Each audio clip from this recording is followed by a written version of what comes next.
Hello, traders. FX Pip Collector here. Today is Monday, March 24th, and this is my analysis for the pound yen. If you haven't done so already, definitely do check out my free Discord trading community, linked down here in the corner at the end of the video. Also, don't forget to check out my website, fxpcollector.com, to gain access to all these benefits listed below and more. So the pound yen is drifting up pretty decently, and there is definitely a chance that this does just keep on going up and up and up. Because of the JPY basket, I am very bullish on this now. I actually think it is going to go up and break structure, and we are already in an uptrend for wave C of wave B.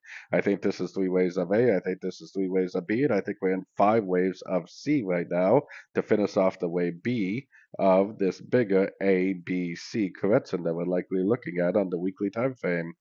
So keep an eye out for that.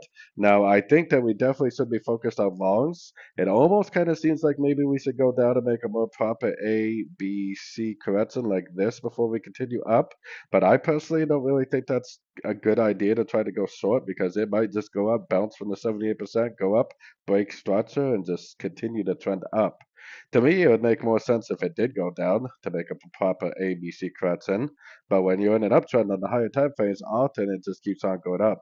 So don't be surprised if it just goes up, gives you a little bounce, and just keeps on trending up because the trend is your friend, and the trend likely has turned up on the higher time frames, especially if you look at the JPY basket index to help you with direction on all these other pairs. So anyways, don't forget to like and subscribe, and as always, thank you for watching and happy trading.